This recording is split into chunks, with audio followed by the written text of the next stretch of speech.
സർവശക്തനായ ദൈവത്തിൻ്റെ അതിപരിശുദ്ധ നാമം അതിയായി മഹത്വപ്പെടുമാറാകട്ടെ. നിങ്ങൾ ശ്രവിക്കുന്നത് ജീസസ് വോയിസ് മെസ്സേജ്.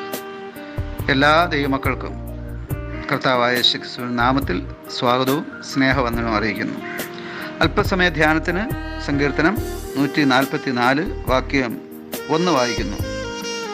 എൻ്റെ പാറയാവുന്ന യഹോവ വാഴ്ത്തപ്പെട്ടവൻ, അവിടുന്ന് യുദ്ധത്തിന് എൻ്റെ കൈകളെയും പോരിന് എൻ്റെ വിരലുകളെയും അഭ്യസിപ്പിക്കുന്നു.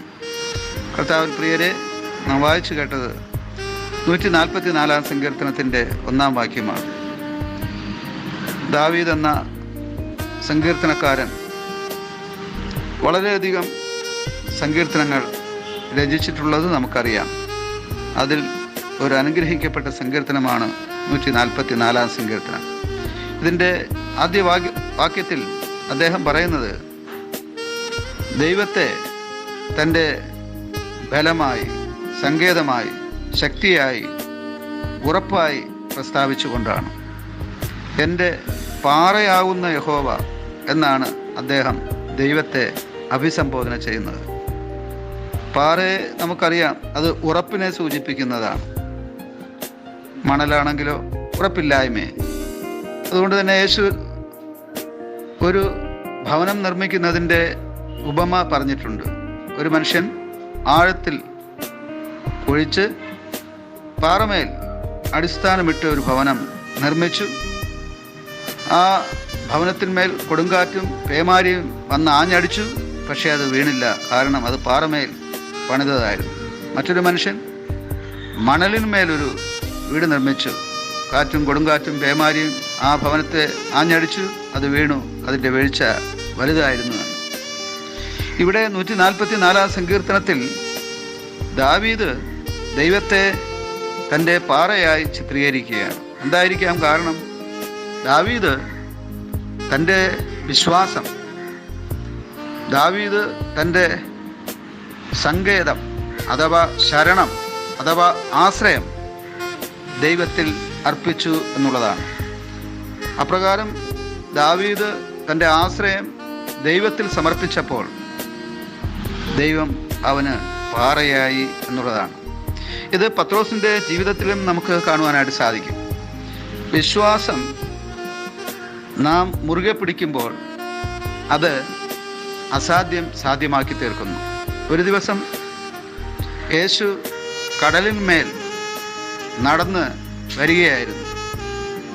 ആ സമയം പടകിൽ സഞ്ചരിച്ചു കൊണ്ടിരുന്ന പത്രോസിന് ഒരാഗ്രഹം. യേശു അങ്ങ് ദൂരെ നിന്ന് സമുദ്രത്തിൻ്റെ മുകളിലൂടെ അഥവാ തിരമാലകൾക്ക് മുകളിലൂടെ നടന്നു വരികയാണ്. ഞാനും ഈ സമുദ്രത്തിൽ ഇറങ്ങി ഒന്ന് നടന്ന് യേശുവിൻ്റെ അടുക്കലൊന്ന് എത്തിയാലോ എന്നൊരാഗ്രഹം.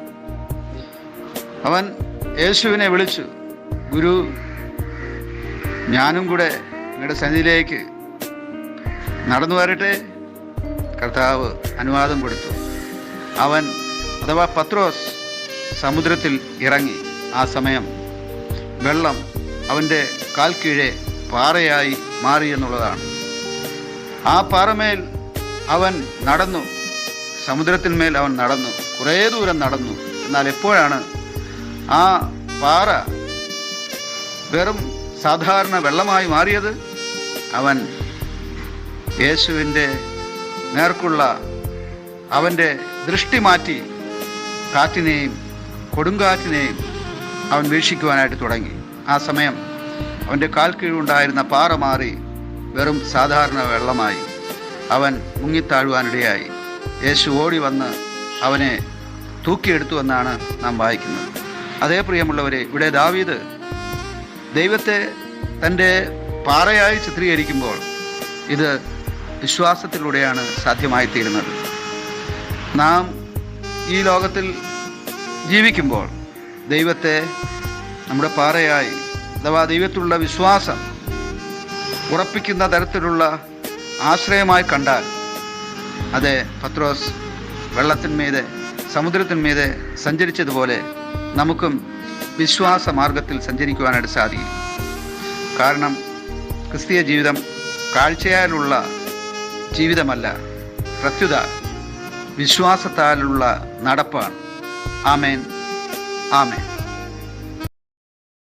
അഭിഷേകത്തോടെ അധികാരത്തോടെ ഒരു തലമുറ എഴുന്നേൽക്കട്ടെ. അഭിഷേക